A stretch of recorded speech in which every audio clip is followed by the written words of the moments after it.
خود نبی پاک علیہ الصلوۃ والسلام نا رحمت والی بات سے راضی ہوتے تھے. کوئی بندہ آ کے کوئی اللہ کے کرم کی بات کرتا تو حضور خوش ہو جاتے. امام غزالی رحمۃ اللہ نے لکھا ہے ایک بدو آیا دیہاتی سادہ بندہ. اس سادے بندوں سے بھی پیار کر لینا چاہیے, کبھی کبھی راضی کر جاتے ہیں. کبھی کبھی نا کوئی ایسی بات کر جاتے ہیں, کوئی ایسا جملہ کہہ جاتے ہیں, دل ٹھنڈا ہو جاتا ہے. سادہ بندہ ہوتا ہے, اسے لفظوں کے حجم کا پتہ نہیں ہوتا, اسے نہیں پتہ ہوتا کہ جملہ ثقیل ہے کہ لطیف ہے, اسے نہیں پتہ ہوتا کہ یہ بات کتنے جملوں میں بند کرنی تھی, کتنی کہنی تھی, کس طرح کہنی تھی. لیکن اندر خلوص ہوتا ہے نا, تو کبھی کبھی سادی بات کے اندر بھی بڑی کیفیت ہو جاتی ہے اور سرور آ جاتا ہے. اس لیے بہت زیادہ وہ کسی نے کہا تھا کہ لفظ تاثیر سے بنتے ہیں, تلفظ سے نہیں. اگرچہ تلفظ بھی ٹھیک ہونا چاہیے, پر لفظ تاثیر سے بنتے ہیں, تلفظ سے نہیں. اہل دل آج بھی ہیں اہل زبان سے آگے. امام غزالی فرماتے ہیں بدو تھا, سادہ بندہ تھا, نبی پاک کی بارگاہ میں آیا, اچانک سلام لی اور پتہ کیا کہتا ہے, کہتا ہے یا رسول اللہ صلی اللہ تعالیٰ علیہ وسلم, قیامت والے دن حساب کس نے لینا ہے؟ تو محبوب کریم نے نظر مبارک اٹھائی اور زیر لب حضور بھی مسکرائے. فرمایا حساب اللہ تعالیٰ نے لینا ہے. تو اس نے کندھے پہ چادر رکھی اور مسکرانے لگا. تو حضور فرمانے لگے تم کیوں مسکرا رہا ہے؟ کہنے لگے یا رسول اللہ پھر خیر ہے اگر اللہ نے لینا ہے تو محبوب فرمانے لگے کیا مانا؟ کہنے لگے محبوب کریم جب غالب آتا ہے نا تو پھر معاف ہی کرتا ہے. کریم جب غالب آتا ہے نا, اس نے جب غالب آنا ہے نا, کسی بزرگ سے کسی نے کہا تھا کہ بطور مثال پوچھتا ہوں اگر آپ کا حساب قیامت کے دن آپ کے ماں باپ کے ذمے رکھا جائے, تو بزرگ کہنے لگے نہیں نہیں, رب بھی ٹھیک ہے, میرا مالک ماں باپ سے زیادہ پیار کرتا ہے. کریم جب غالب آتا ہے نا تو وہ کرم ہی کرتا ہے. اس شخص نے یہ بات کی تو رسول پاک علیہ السلام سے بات کر کے وہ چلا گیا. حضور فرمانے لگے دیکھو بندہ سادہ تھا, بات کتنی گہری کر گیا ہے, کتنی ٹھیک کر گیا ہے, کیا کمال کر گیا یہ شخص. اس نے کہا کریم جب غالب آتا ہے, کریم جب غالب آتا ہے, عدل کرے تے تھر تھر کم بن. یہ سچی گل جے, جے وہ عدل کرے تے پھر یہ جو تھر تھر ہے نا, اس میں بڑا خوف ہے, اس کو سمجھے. عدل کرے تے تھر تھر کم بن. کون؟ اونچیاں شانہ والے. تو جے تو فضل کرے تے, جے تو پھر تھر تھر گیا. عدل کرے تے تھر تھر کم بن, اونچیاں شانہ والے.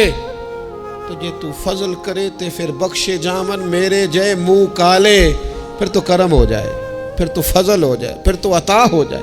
بات امید کی, بات کرم کی, بات اس کے فضل کی, بات اس کی رحمت کی.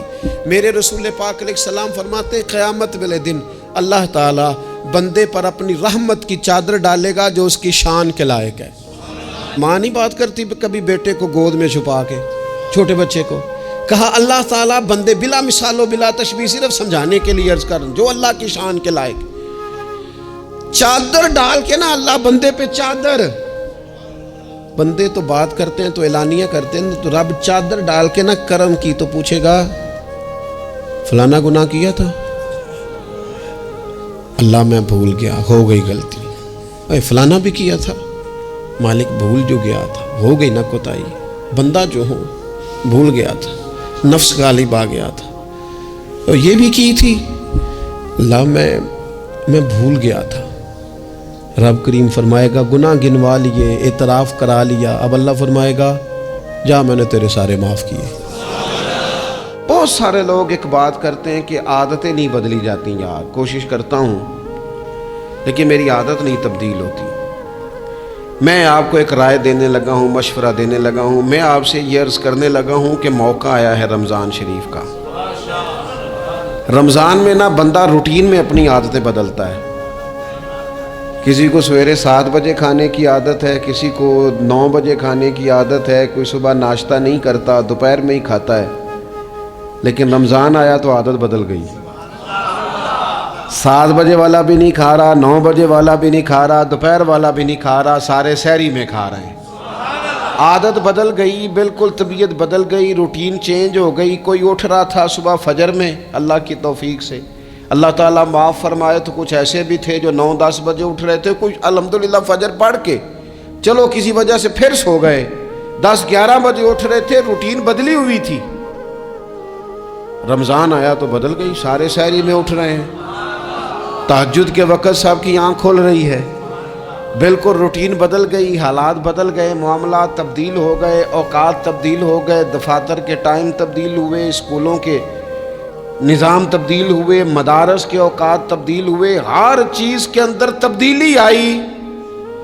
معنی کیا ہے کہ اللہ نے تمہیں موقع دیا ہے کہ عادتیں بدلی جا سکتی ہیں، اپنے آپ کو تبدیل کیا جا سکتا ہے، لائف سٹائل کو چینج کیا جا سکتا ہے، یہ موقع آیا ہے۔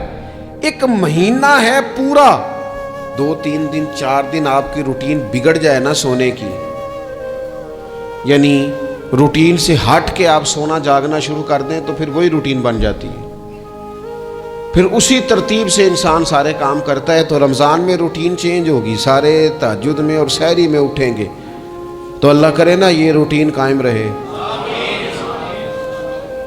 رمضان میں تو اٹھتے تھے سحری کرنے کے لیے، تو اللہ کرے روٹین بن جائے اور سارا سال اٹھیں تہجد کی نماز ادا کرنے کے لیے، اللہ کرے روٹین بن جائے، چیزیں تبدیل ہو جائیں۔ وہ لوگ جن کو ڈاکٹر کہہ رہے تھے کہ دوائی بھی کھانی ہے اور پرہیز بھی کرنا ہے، تو وہ کہہ رہے تھے جی دوائی کھانا تو آسان ہے، پرہیز کرنا مشکل ہے، تو بدلنے لگی ہے نا روٹین، آ گیا نا رمضان، پرہیز کا ٹائم شروع ہو گیا۔ لہذا بہترین فائدہ یہ ہوگا کہ رمضان میں پرہیز ہوگی، ڈائٹ پلان بالکل بنایا جا سکتا ہے، اس میں چیزوں کو بالکل مرتب کیا جا سکتا ہے۔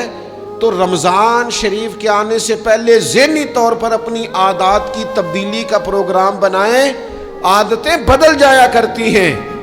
رسول کریم دنیا میں آئے وَيُزَكِّيكُمْ، حضور تزکیہ کرنے تو آئے ہیں، عادتیں بدلنے تو تشریف لائے ہیں۔ نبی پاک نے صفائی ستھرائی کر دی، ساری ناپاک چیزوں کو نکال دیا۔ مشکات میں موجود ہے، اللہ کے پیارے رسول صلی اللہ تعالی علیہ وسلم تیمارداری کے لیے گئے تو صحابہ کرام فرماتے ہیں وہ بندہ نا اتنا پتلا نحیف اور لاغر ہو گیا تھا جس طرح چڑیا کا بچہ ہوتا ہے، کمزوری ضعف طاری تھا۔ تو محبوب کریم نے اسے دیکھا تو بڑے کریمانہ انداز میں کریم فرمانے لگے، تو کوئی دعا نہیں مانگتا، تو عافیت نہیں مانگتا اللہ سے؟ عرض کی یا رسول اللہ صلی اللہ تعالی علیہ وسلم، میں نے اپنے رب کی بارگاہ میں عرض کی ہے مالک قیامت کا عذاب بڑا سخت ہے، میں نہیں برداشت کر سکتا، تو نے اگر مجھے کوئی سزا دینی ہے تو یہیں دے لے، قیامت کو نہ دینا۔ تو کہتے ہیں محبوب فرمانے لگے سبحان اللہ، او خدا کے بندے تو رب کی سزا دنیا میں بھی نہیں سہ سکتا، اللہ سے یہ بھی سوال نہ کر، تو رب سے کہہ ربنا آتنا فی الدنیا حسنۃ وفی الآخرۃ حسنۃ وقنا عذاب النار، تو رب سے دنیا میں بھی حسنہ مانگ، بھلائی مانگ، تو آخرت کے لیے بھی بھلائی مانگ، تو اس سے عافیت کا سوال کر، تو نے یہ سوال کیوں کیا؟ عرض کی یا رسول اللہ کرم ہو گیا ہے، مجھے سمجھ آ گئی، اب میں اسی طرح ہی کروں گا۔ عزیز دوستو، ہم کہاں سہ سکتے ہیں؟ ہم دنیا میں رب کی سزا ہم نہیں سہ سکتے، ہم کمزور ہیں، تو گرمی نہیں سہ سکتے، شدید سردی نہیں سہ سکتے، شدت کی بھوک لوگ نہیں سہ سکتے، کوئی آزمائش نہیں سہ سکتے۔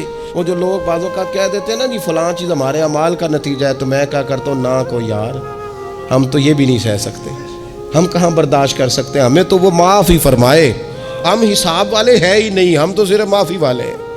ہم سے نہ حساب پوچھے، اس نے حساب پوچھا تو پھر تو بڑی مشکل ہو جائے گی، اگر اس نے حساب پوچھا تو بڑی رسوائی ہو جائے گی، اگر حساب پوچھا تو مشکلات سامنے دکھائی دینے لگ جائیں گی۔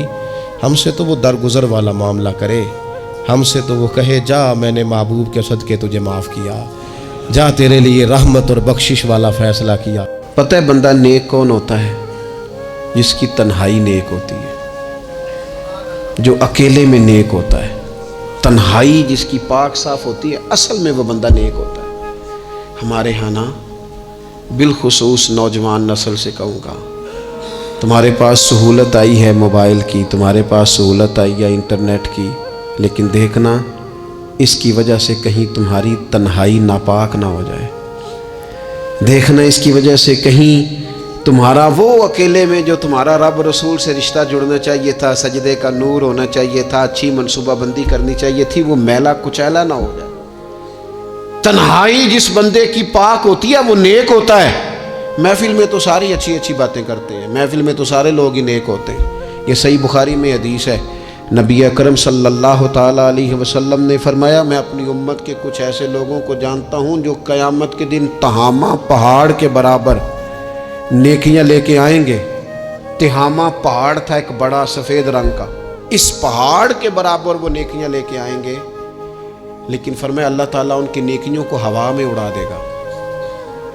حضرت ثوبان رضی اللہ تعالیٰ عنہ نے عرض کی یا رسول اللہ صلی اللہ تعالیٰ علیہ وسلم ہمیں یہ معاملہ کھول کر بیان کر دیں۔ حضور علیہ الصلوۃ والسلام فرمانے لگے وہ راتوں کو عبادت بھی کرتے ہیں، اللہ کی بارگاہ میں بھی حاضر ہوتے ہیں، لیکن فرمایا ان لوگوں کا مسئلہ یہ ہے، ان کا نقصان یہ ہے، گھاٹا اور خسارہ یہ ہے کہ جب وہ اکیلے ہوتے ہیں تو رب کی حرمتوں کو پامال کرتے ہیں، دین کی حدوں کو توڑتے ہیں، تنہائیوں میں رب کی نافرمانی کرتے ہیں۔ نتیجہ کیا نکلتا ہے کہ وہ جو لوگوں کے بیچ نیکیاں کی ہوتی ہیں، نمازیں پڑھی ہوتی ہیں، عبادتیں کی ہوتی ہیں، صدقات کی ہوتے ہیں، وہ بھی ضائع ہو جاتے ہیں۔